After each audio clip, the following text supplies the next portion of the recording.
Sri, I'm Lo. I have a question for you. What is your view on the interfaith dialogue between an imam, a priest, a Buddhist monk, and a Hindu Swami? Should this exercise be promoted at not only international level but also the state level? Interfaith dialogue is very good. Interfaith dialogue,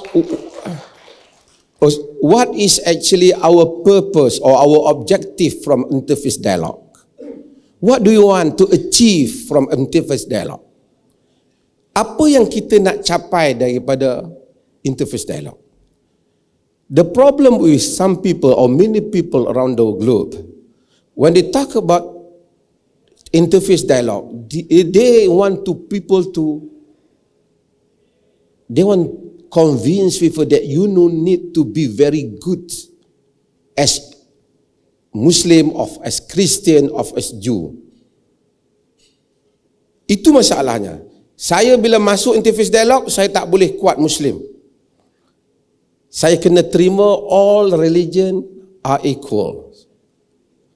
This will never happen.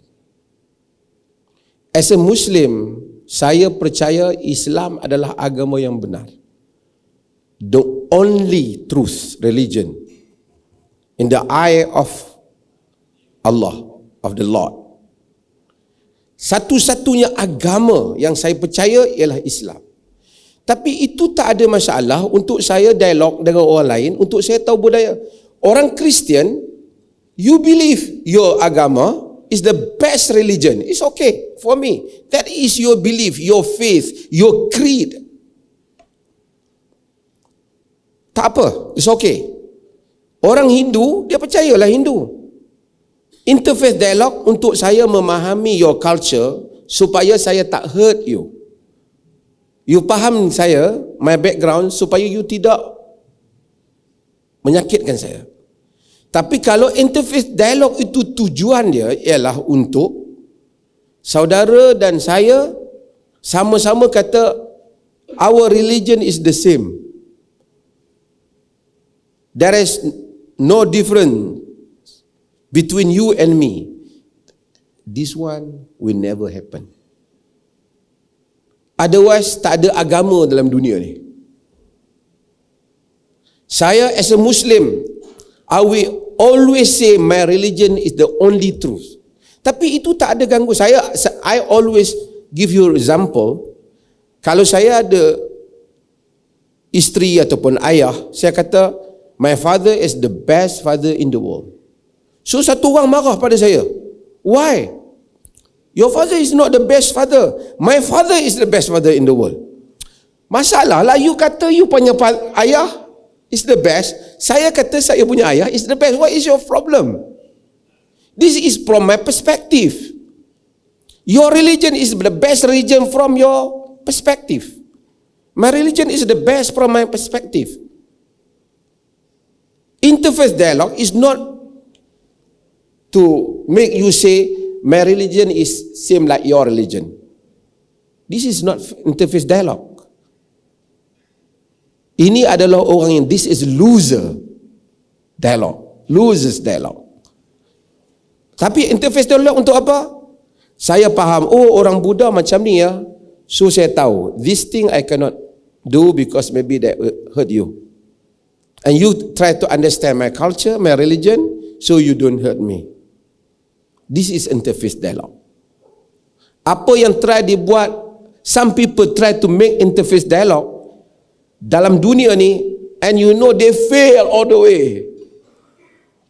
They always fail because yang hadir interfaith dialogue, they are not pious, they are not religious.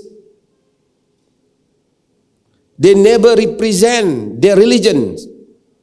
They take some liberal people who are not good practice Muslim or Christians. They go to that stage and they say things about their religion. And the official, not official, the people who really practice their religion, they never recognize those people who join interfaith dialogue. So I told these things so many times kepada yang British dan US pun dan juga Europe dalam dialog, saya kata they never represent Muslim society. Those people. So they can talk whatever they want. But Muslim society never recognize them. If you want to have religious dialogue, you invite pious religious person, knowledgeable, we call it alim, scholar, Muslim scholars, who are recognized by the society as a scholars. They go to that stage. They have dialogue with you. And we get to know each other, to respect, not to say your religion and my religion is the same. So what kind of religion if we are saying? So saya accept religious dialogue, tapi di dalam konteks yang begitu. Otherwise kita akan fail. No Christian will say the Christian is like Islam. Otherwise no need to be Christian. And no Muslim will say Islam is like Christian or Islam is like Buddha. Otherwise no need to be Muslim or no need to be Buddhist. So saya okay with religious dialogue, tapi dengan tujuan tadi, untuk kita hidup harmoni. Malaysia, dalam kerajaan yang lepas, saya telah mencadangkan, maybe you can find it from dalam media, supaya kita ada platform untuk dialog. Whatever happen, scholars from Muslim and Christian, from Buddhist and Hindus, we have a official platform. So apa-apa kita can table our issue di situ. Not to say we are the same, tapi to say this is Islam, so I have to be careful with this. And Buddha will say the same, and Christian will say the same. So kita akan tahu. So apa-apa isu, you bawa kepada scholars ni. They represent Muslim or Christian society or yang lain. Itu adalah religious dialogue. Kalau kita mau buat atau interfaith dialogue, itu akan berjaya. Otherwise, Western world tries hard so many times until now, mereka tak pernah berjaya tentang interfaith dialogue. Terima kasih banyak.